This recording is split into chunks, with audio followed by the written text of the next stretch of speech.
Aujourd'hui, une petite vidéo simple pour ceux qui veulent apprendre le japonais, le coréen ou le mandarin, le chinois. Parce que j'ai la chance de parler ces langues à un certain niveau, conversationnel ou plus pour d'autres. Je peux à peu près aller dans n'importe lequel de ces trois pays et j'aurai pas vraiment de problème. J'ai appris ces trois langues tout seul. J'ai jamais dépensé j'ai pas dépensé plus de 100 euros, tu vois. J'ai pris 2-3 leçons au début parce que je me suis dit bon, on va tester les leçons. Et j'ai arrêté au bout de 2-3 leçons. J'ai dépensé 60 euros et j'ai arrêté et j'ai continué tout seul. Quand on veut, on peut, hein. Il y a une méthode. Donc, je vais pas vous enseigner la méthode, voilà, parce que tout simplement on est tous différents. Il y en a qui sont plus visuels, il y en a qui sont plus, je sais pas moi, tout ça, kinesthétique, visuel, mental, bref. Et donc, ce qui peut marcher pour moi, va pas forcément marcher pour vous. Donc, je vais vous simplement partager les grandes lignes, les lignes directrices, comment j'ai fait ou ce que je pense qu'il est intelligent de faire. Et ensuite, voilà, c'est vous en inspirer et faites votre propre sauce. Commençons par le japonais. Le japonais, c'est c'est assez chaud, surtout si on pousse au niveau classique, mais enfin bref, on va tout simplement commencer par la basique. Donc, qu'est-ce que c'est qu'un langage? En fait, pour être honnête, il faut un peu apprendre une langue comme on dit à l'école. Préposition, clause subjonctive, vous n'êtes pas obligé de savoir les noms, genre subjonctif, relatif, tout ça. Mais ça fonctionne un peu comme ça. Donc, d'abord, allez sur un site où il y a, je sais pas moi, 20, 30 points de grammaire. Parce que bon, il y a le site du GLPT où il y a 150 points de grammaire, mais dans la vie de tous les jours, on n'en utilise pas plus de 20 à 30. Donc voilà, si vous avez, je vous verrai la liste. Si vous avez ces 20 à 30 points de grammaire, voilà, il n'y aura pas vraiment de problème. Ga, kedo, keredo, keredomo, shitagatte, shitagai, etc. Suran, non, ça c'est en chinois. Tangran, ça aussi c'est en chinois. Bref, on arrête le flex. Voilà, d'abord vous commencez par la grammaire parce qu'en fait ce sont des prépositions qui permettent de coordonner les phrases. Là, vous avez un bout de phrase, un point de grammaire, un autre bout de phrase. Donc apprenez ces petits blocs là, comme Tetris, vous apprenez ces 20 petits blocs, 20 à 30 petits blocs, et mine de rien, vous aurez, pour apprendre en fait un langage, comme ce langage, il y a environ 20 à 30 points à maîtriser pour pouvoir maîtriser entre guillemets ce langage. Massage. Deuxième point, pas forcément dans l'ordre, mais adjectif. Il faut savoir comment ça fonctionne. En japonais, il y a deux classes, il y en a trois classes d'adjectifs, mais en japonais moderne, il y en a plutôt que deux. Les adjectifs en i et les adjectifs en na. Donc, faut savoir comment ça fonctionne. Il y a deux i à la fin de bref. Il y en a qui se transforment en Q quand ça devient un adjectif, enfin un adverbe, enfin pas en Q, enfin on se comprend. KU. Bref. Voilà, faut comprendre comment ça fonctionne. Ensuite, t'as les adjectifs en na qui se transforment en de. Et t'as les adjectifs anciens en taru ou naru. Mais bon, ils sont un peu archaïques, c'est pour faire style, tu vois. Tannaru jinsei. Tu dis ça là, c'est bon, le japonais s'envole. Non, je déconne. Bref, donc du coup, apprenez ces deux grosses classes. Comment ça fonctionne? Ça prend 5 à 10 minutes. Et ensuite, apprenez une liste de 20 adjectifs basiques. Tanushi, kanashi, yukai, yoki, mutsukashi, etc. Voilà. Vous faites ça, vous avez le deuxième bloc sur les 25, on va dire. Ouais, 27, 25, 30. Le bloc l'adjectif. Commencez avec ce petit truc là, 20, c'est bon, ça suffit. Et avec ce petit groupe de 10, 20, 30, 20 que vous aurez, et ben vous faites des phrases. Bon, bref, troisième bloc, adverbe, tout simplement. Il n'y en a pas beaucoup là, il y en a moins que 20. Mais où est donc ornicar? Voilà, comme tout à l'heure, keredo, machin, vous les apprenez. Vous avez le troisième bloc, c'est comme ça que ça fonctionne. Je vous donne des tips de ouf là, les amis. Quatrième bloc, les verbes. Prenez aussi une liste de 20 verbes: manger, boire, sortir, marcher, voilà, un truc basique quoi. Et vous avez le quatrième bloc. Et là franchement on approche déjà presque de la fin de l'apprentissage, parce qu'avec ça, c'est tout simplement, il faut juste magnifier et apprendre plus. Après vous avez les noms. Alors là il y en a des milliers, ça c'est assez difficile. Voiture, parking, sol, poteau, ligne électrique, bâtiment, ça, il faut s'accrocher. Bon, vous transpirez un peu, mais il n'y en a rien sans rien. Donc voilà, le 5 ou le 6e bloc, je pense, c'est les noms communs. Et vous en apprenez un tas. Vous pouvez les apprendre par bloc. Il y a des applications qui font ça très bien. C'est par là. Les applications sont très bien. Ou alors, ce que vous faites, c'est vous apprenez ce que vous voulez quoi. Donc voilà. Où est-ce qu'on en est? Ça fait les 5 points. Et maintenant, qu'est-ce que je peux dire d'autre? Après, il y a les clauses grammaticales plus grandes, genre les gros bouts de phrases. Non, je suis où là? Je sais pas du tout où je suis, mais c'est pas grave. Ah si, je sais où je suis. Ok, c'est cool. Bref, il y a les grands bouts de phrases, genre... mais bon, ça viendra après. En fait, pour axer les idées, je vais à la patinoire, virgule, parce que j'ai envie de... Voilà, il faut apprendre comment ça fonctionne, comment axer les phrases. Et voilà, en fait, il y a 7 ou 8 blocs, mais... ouais, en fait, quand je disais 20-25, c'est parce qu'il y a plusieurs types de prépositions grammaticales, subordonnées, relatives, attributives, machin, mais en fin de compte,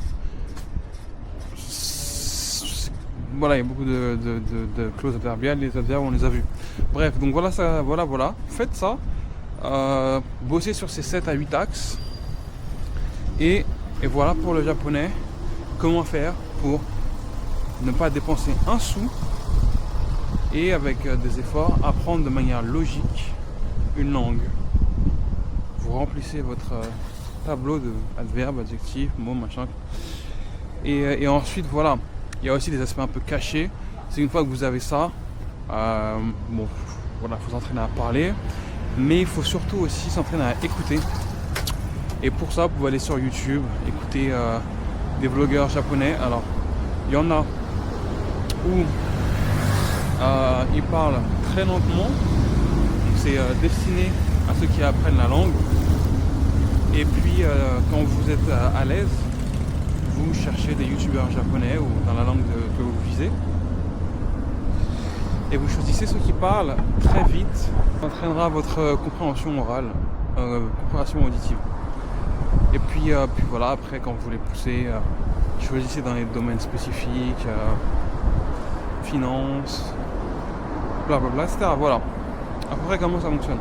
Mais écoutez, pour le chinois c'est un peu pareil, et pour le coréen, en fait c'est un peu pareil.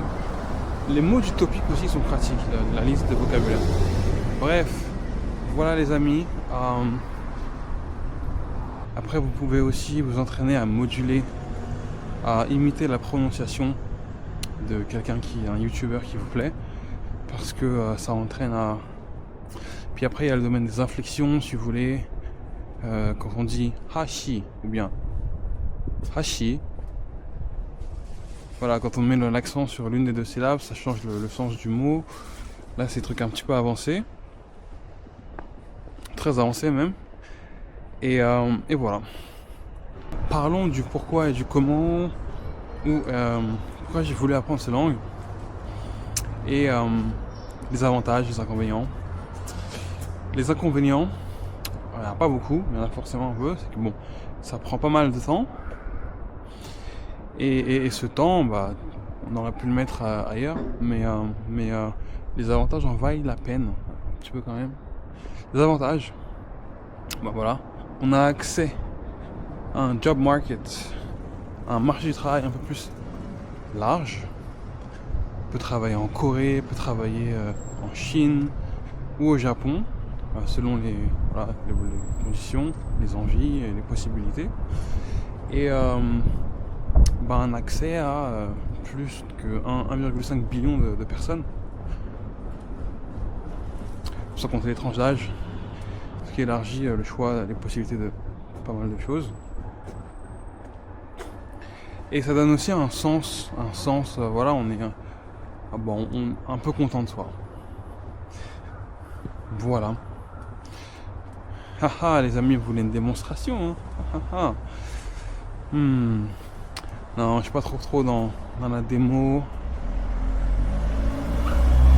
Je fais des vidéos où je parlais un peu japonais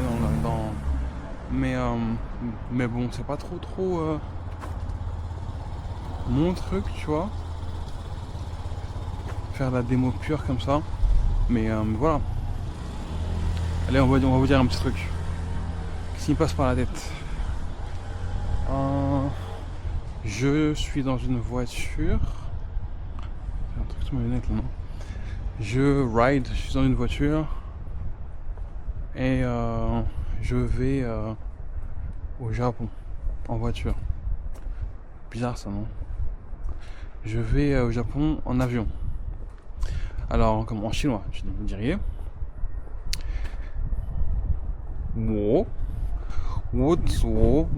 Feiji去日本. Bon, l'accent n'est pas terrible encore, mais bon. Ça va, on m'a dit qu'on comprend. Des fois non plus, la grammaire, c'est pas parfait. Hein. Mais bon, ça suffit. Pour se comprendre, parce que c'est le langage le plus frais, ça fait... j'ai étudié le chinois pendant 6 mois, je dirais. Même un peu moins de 6 mois, 5 mois. Et une belle voiture, hein, Porsche. Et je suis à peu près courant. Conversationnel, si c'est un peu plus. Parce que comment dire, je lis des essais sur des thèmes politiques ou le développement soutenable en chinois. Et j'apprends de nouveaux mots, mais ça me pose pas tellement de problème parce que la base est établie, quoi. Il n'y a plus qu'à rajouter des petits mots comme développement soutenable qui se dit kochi shufajin. Des trucs comme ça, quoi. Donc voilà. Qu'est-ce que je disais? C'est la petite démo en chinois. Là, il y a un chien. Alors, je vais dire, je vois un chien. Wo zai kan. Igue go. C'est pas forcément igue, ça peut être pour le nœud. Bref, ça suffit. Wo kan igue go. Go. Bref. En coréen, j'ai des petites vidéos aussi où je parle en coréen, mais on va dire, je vois un vélo. Oula, attends, faut que je fasse le brain switch. Je vois un vélo. 자동차를 보였어요. 저는 자동차를 보고 있어요. Je suis en train de marcher. 저는 걷고 있어요. Bon, pour ça c'est basique, mais bon, voilà, c'est pour montrer que je peux switcher d'un langage à l'autre sans trop, enfin ça nécessite un effort, je peux pas mentir, hein. Mais voilà, ça passe, quoi. Et pour le japonais, bon bah, vous savez, hein, qu'est-ce que je peux dire? Ce bâtiment est gris. Voilà, c'est bizarre de faire cet exercice-là. 건물, j'ai dit ça en coréen. 그 건물은 회색이요. But it's not Korean that I'm looking for. Et je parle anglais. Pourquoi je parle anglais? Bref, c'est pas le coréen que j'ai envie de dire, c'est le japonais. Ah, ok, j'ai trouvé ça. Kono tatemono wa hairo desu. Ça prend du temps quand même, hein. Aïe. Voilà, les amis. Si vous voulez apprendre le chinois ou le coréen ou le japonais gratuitement, sans professeur, vous avez les pistes. Il n'y a plus que maintenant à mettre le nombre d'heures et voilà. Ou les 3 langues. Comme moi. J'ai appris les 3 langues. Bref. C'est pas une vidéo à propos de moi, c'est une vidéo pour vous motiver et vous aider un peu à vous organiser dans l'apprentissage. Dans l'apprentissage d'une de ces langues, ou des trois, ou des deux, si vous voulez. Ça pourra vous aider pour votre futur, si vous voulez étudier là-bas, étudier, ça coûte. En fait, c'est ça aussi, parce que le fait d'apprendre ces langues gratuitement, ça me permet de faire des économies de malade. Tu sais, ça coûte super cher les écoles de langue, et j'ai pu mettre cet argent ailleurs. Attention, je ne savais pas d'ailleurs. Je sais pas, ça coûte 10 000 euros, 100 000 à 10 000 euros pour un trimestre ou un an. Non, ça, c'est pas mon truc. Donc voilà. Ça vous permettra peut-être par exemple de voyager et de connaître la langue. C'est pas mal. Bon les amis, ciao. Et si vous avez des questions, n'hésitez pas.